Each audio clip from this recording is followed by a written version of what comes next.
When Penglon showed me the work, must be 7 or 8 years ago, I thought it was very pure.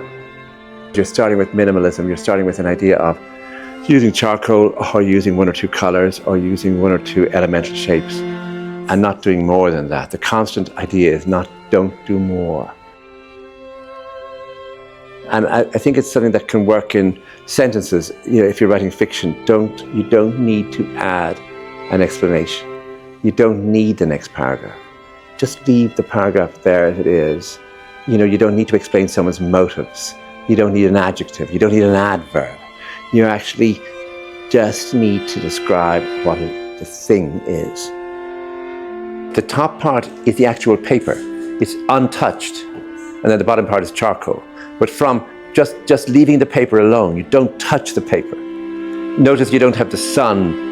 You know, you don't have the sun or stars. You don't have a bird. You just leave it. Put nothing on it.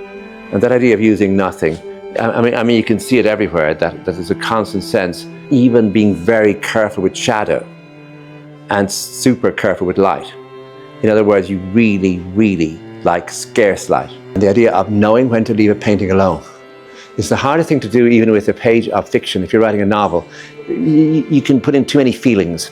You can put in too many words, you can put too many adjectives, you can put in too many explanations of people's motives. That there's a constant sense of tact, of knowing when not to do something, knowing when to leave things alone. I mean, if you look at any work here, that you can see that anyone else might have added something. If you look at that, it's immensely suggestive.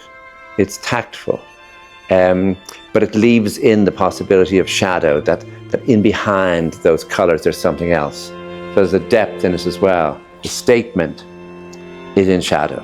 It's not a direct statement. I mean, in other words, if you think about the feeling that contains, it's actually quite suggestive without being fully explicit.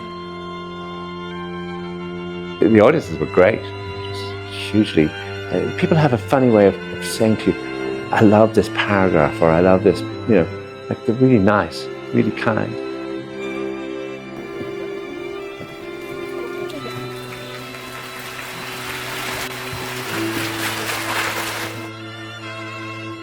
And so what's happened here is that there's a growing audience of serious people, curious people, who are curious about the world and curious about form and how you would tell a story, how characters appear.